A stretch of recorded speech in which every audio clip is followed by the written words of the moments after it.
Pemerintahan Presiden Joko Widodo menetapkan target untuk membawa Indonesia sebagai negara maju pada 2045. Upaya untuk mencapai target ini dibutuhkan kerja bersama untuk meningkatkan taraf ekonomi masyarakat sejalan dengan tujuan pembangunan berkelanjutan atau Sustainable Development Goals di Indonesia. Dengan kata lain, ketercapaian SDGs di Indonesia menjadi tolak ukur tercapainya arah pembangunan di tahun 2045. Pemerintah pun telah merancang sejumlah strategi untuk mewujudkan cita-cita menjadi negara maju.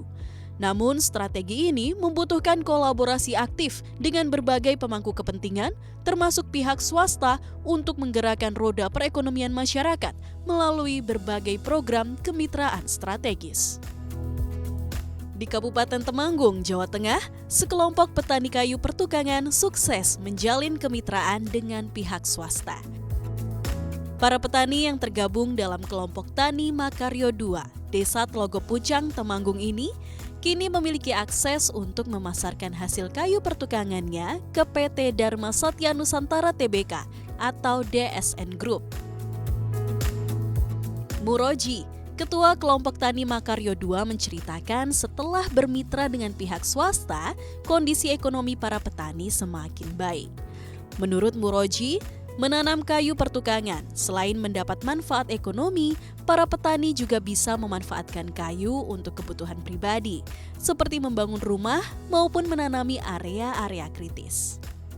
Tak hanya itu, Muroji menambahkan kayu pertukangan tidak membutuhkan perawatan intensif setiap hari, sehingga para petani bisa sembari menanam tanaman lain sebagai penunjang ekonomi seperti tanaman singkong, pisang, dan kopi.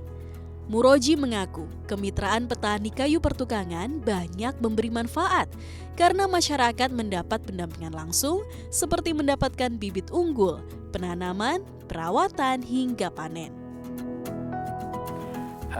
Kita sebagai petani yang pertama menambah ekonomi penghasilan secara ekonomi.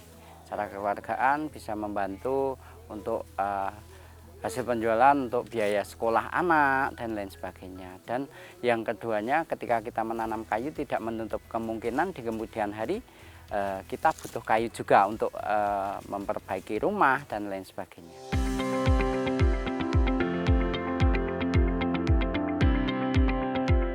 Tak hanya petani laki-laki, kemitraan kayu pertukangan juga melibatkan para petani perempuan. Siti Maonah, salah satu anggota kelompok Tani Makaryo 2, mengaku sangat terbantu setelah tergabung dalam kemitraan ini.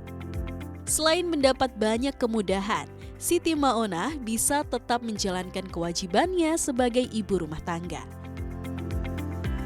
Koordinator kelompok Tani Perempuan Makaryo 2 ini menceritakan, para petani perempuan bisa membantu ekonomi keluarga dengan memanfaatkan hasil panen tanaman pendamping, seperti singkong menjadi produk olahan yang memiliki nilai tambah.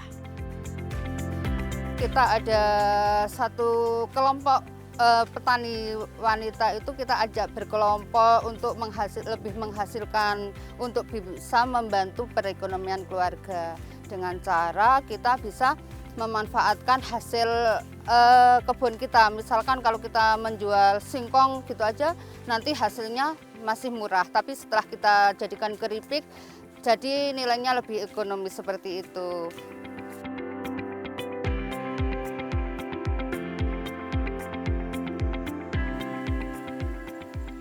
Dan inilah area mitra hutan rakyat, di mana nantinya tanaman kayu pertukangan yang saat ini ditanam oleh para kelompok tani telah panen akan secara langsung dipasok ke DSN Group. Dengan demikian, para petani mendapatkan kepastian untuk hasil panen kayunya. Harapannya dengan bermitra dengan DSN Group, para petani dapat naik kelas.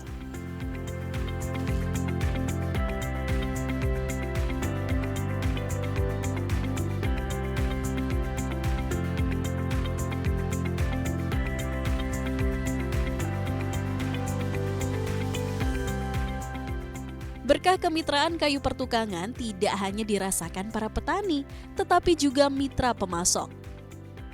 Eko Ruwanto, salah satu mitra pemasok kayu pertukangan, kini telah naik kelas dari sebelumnya hanya seorang buruh.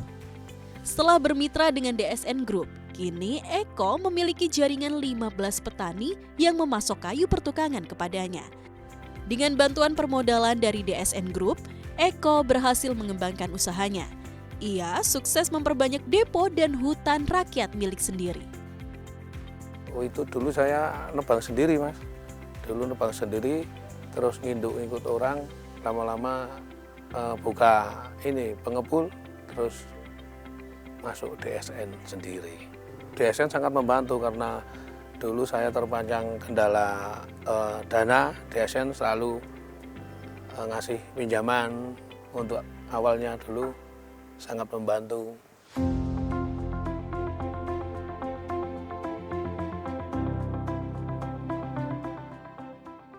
Tak hanya para petani dan mitra pemasok yang terbantu dengan kemitraan kayu pertukangan ini. DSN Group pun mengaku sangat terbantu dengan pasokan kayu para petani yang berkualitas ekspor. Supply Chain Department Head Dharma Satya Nusantara Temanggung, Ima Deswarya, menjelaskan seluruh kayu yang diolah perusahaan berasal dari para petani. Kayu-kayu dari hutan rakyat kemudian diolah di pabrik DSN Group menjadi produk panel untuk kemudian diekspor. Ia menyebut 95% produk panel DSN Temanggung dipasarkan ke luar negeri seperti Jepang, Korea Selatan, dan Filipina. Kemudian 5%-nya dipasarkan di pasar domestik. Kapasitas produksi DSN Temanggung ini per bulan 12.000 meter kubik. Cara mendapatkan kayunya, kita bermitra dengan masyarakat yang ada di daerah Temanggung. Untuk tahun 2020, kita sudah mulai melakukan penanaman untuk tanaman jabon yang kita sebut dengan hutan rakyat. Keberhasilan DSN Group menembus pasar ekspor dengan berbagai produk unggulannya tak lepas dari peran kemitraan para petani bersama DSN Group. Menurut Teguh Triyono, Sustainability Engagement Head DSN Group, program kemitraan hutan rakyat ini sejalan dengan prinsip keberlanjutan yang dianut perusahaan. Teguh menjelaskan, prinsip keberlanjutan ini diimplementasikan dengan pemberian bibit kepada petani. Material yang dijual oleh masyarakat pada kita itu adalah tabungan mereka. Jadi mereka akan menebang ketika mereka memang membutuhkan pendanaan dalam jumlah tertentu. Nah, ketika itu bentuknya adalah saving, maka yang kita lakukan untuk mempertahankan ekonomi mereka dan meningkatkan ekonomi mereka adalah dengan memberikan bibit untuk melanjutkan lagi tabungan mereka yang sudah digunakan sebelumnya. Jadi di sini kita menyambung apa yang menjadi tulang punggung ekonomi dari yang mereka kerjakan selama ini. Selama periode 2020 hingga 2022, DSN Group telah membagikan lebih dari 1 juta bibit pohon kepada para petani mitra hutan rakyat di 15 kecamatan di Temanggung. Dalam program Mitra Hutan Rakyat ini, DSN Group telah menggandeng lebih dari 6.500 petani. Mereka tergabung dalam kelompok tani yang jumlahnya mencapai lebih dari 70 kelompok.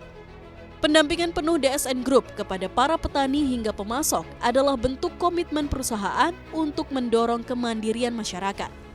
Namun, dibutuhkan kolaborasi lintas pemangku kepentingan, baik pihak pemerintah maupun swasta untuk memperluas upaya bersama menuju Indonesia Emas tahun 2045.